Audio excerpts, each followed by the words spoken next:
Bapak Ibu, soal-soal sosial kultural sama dengan soal-soal manajerial, artinya bisa kita kerjakan tanpa kita harus baca keseluruhan teks.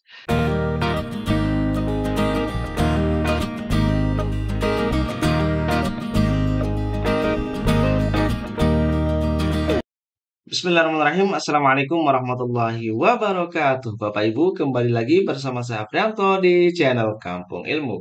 Baik Bapak Ibu, hari ini kita akan melanjutkan latihan kita terkait soal-soal sosial kultural dalam rangka mempersiapkan diri kita menghadapi tes P3K yang sebentar lagi nih Bapak Ibu akan hadapi. Nah, Bapak Ibu yang ikut tes seleksi tahun ini, semoga Bapak Ibu semuanya lulus. Amin, amin ya Robbal Alamin. Nah, Bapak Ibu, kali ini kita akan mengerjakan soalnya dengan membaca scanning. Teknik membaca scanning. Mengapa? Karena dengan teknik ini kita akan menemukan keyword atau kata kunci yang tepat sehingga jawaban kita jauh lebih akurat. Seperti apa soalnya? Yuk langsung saja kita lihat. Oke, sekarang kita masuk pada soal nomor satu. Randy adalah salah satu siswa yang terpilih untuk mewakili sekolah lomba penulisan karya ilmiah tingkat nasional. Anda melihatnya sangat rajin mengasah kemampuannya. Hampir di setiap kesempatan, ia berlatih dan berdiskusi terkait karya ilmiah. Beberapa hari sebelum lomba, pembina memberitahukan bahwa ia tidak jadi pergi mengikuti lomba dan digantikan oleh orang lain. Tindakan Anda sebagai temannya adalah membesarkan hatinya agar ia tidak sedih lagi. Ini bagus, hanya saja tidak memberikan solusi. Jadi ini kurang tepat. Yang berapa meminta pembina untuk tetap mengikut serta Randy sebab ia sudah mempersiapkan semuanya dengan giat. Ah, ini cukup bagus ya. Tapi wait, kita lihat opsi yang lain. Charlie meminta Randy untuk menemui penggantinya untuk mengadu karya. Oh, ini kurang tepat ya. Nah, yang Delta meminta Randy untuk menyarankan pembina bersikap adil pada semua anak didiknya. Ini bagus, tetapi tidak menyelesaikan akar masalah. Oke, jadi ini kurang tepat. Yang lebih tepat atau yang lebih realistis solusi yang diberikan oleh kita sebagai temannya Randy adalah tentu saja si Bravo. Begitu, Bapak Ibu. Kita lihat soal berikutnya. Anda bekerja sebagai analis data di sebuah perusahaan dari pagi hingga sore. Di luar jam kerja, Anda juga mengelola bisnis online yang membutuhkan perhatian ekstra di malam hari.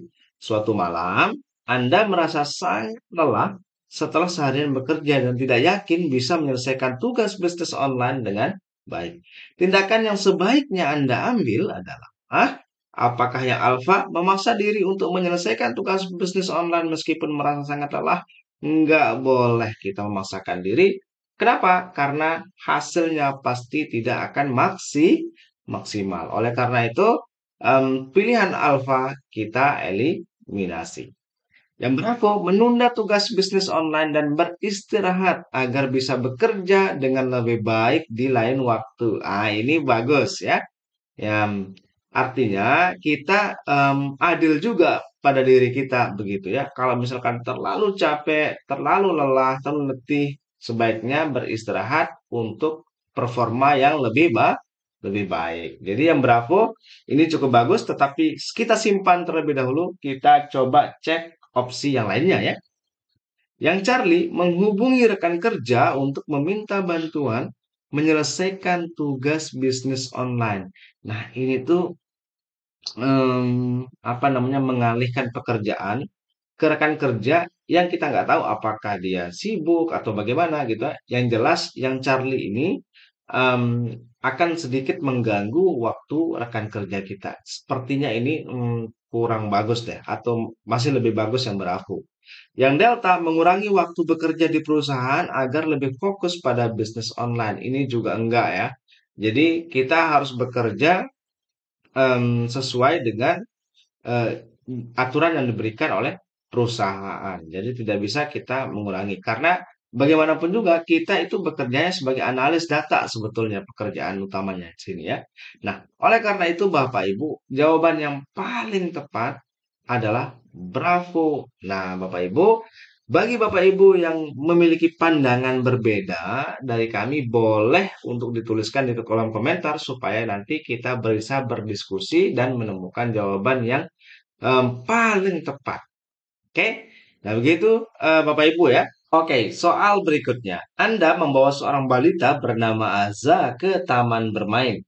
Di sana, Aza ingin mengenal seorang anak yang dilihatnya. Karena Aza merasa tidak memiliki teman. Namun, anak tersebut hanya menangis karena tidak senang dengan permainan yang sedang ia mainkan. Aza hanya melihatnya dan tidak berani mengucapkan sepatah kata pun. Apa yang sebaiknya Anda lakukan dalam situasi tersebut? Alfa, saya meminta Aza untuk berkenalan dengan anak yang lain saja. Ini nampaknya kurang tepat. Mengapa? Karena Aza kan tadi ya ketemu sama temennya yang ingin berkenalan dengan seorang teman yang kemudian menangis. Nah, kemudian kita mintanya Aza kenalan sama yang lain aja. Nah, ini kurang tepat begitu. Harusnya kita akan berupaya supaya anak itu berhenti menangis dan Aza bisa berkenalan kan gitu. Maunya kita kan? Nah, yang Bravo, saya menyapa anak tersebut dan mengajarkan Aza untuk menyapanya. Nah, ini bagus gitu ya. Yang Charlie, saya menanyakan masalah yang membuatnya menangis. Ini anak kecil loh ya, seorang balita loh ya. Nah, Delta, saya meminta Aza untuk bersabar menunggunya menangis sebelum berkenalan dengannya. Ini entah kapan gitu ya. Bersabarnya sampai kapan? Ini kita nggak tahu. Jadi ini kurang tepat. Yang paling tepat adalah yang Bravo. Saya menyapa anak tersebut dan mengajarkan Aza untuk menyapanya. Gitu. Itu Bapak Ibu ya. Jadi gampang banget sebetulnya. Nah, Bapak Ibu, soal-soal sosial kultural sama dengan soal-soal manajerial, artinya bisa kita kerjakan tanpa kita harus baca keseluruhan teks. Cukup kita baca kalimat terakhir di akhir teks. Kemudian kita lakukan eliminasi pada opsi-opsi yang ada yang paling tidak mungkin untuk kita tetapkan sebagai pilihan. Begitu Bapak Ibu. Bapak Ibu, sampai di sini dulu latihan kita pada kesempatan kali ini. Semoga bermanfaat. Like video ini jika Bapak Ibu menyukainya, dislike jika tidak menyukainya, dan jangan lupa untuk di-share. Barangkali video ini bermanfaat untuk saudara-saudara kita di luar sana yang kebetulan saja belum mampir di channel kita ini. Bapak Ibu, terima kasih sekali lagi sudah menonton video ini hingga akhir. Em, Semoga Bapak Ibu yang ikut tes P3K tahun ini semuanya diluluskan. Amin, amin ya robbal alamin. Bapak Ibu, saya Aprianto. Sampai ketemu pada video berikutnya. Wassalamualaikum warahmatullahi wabarakatuh.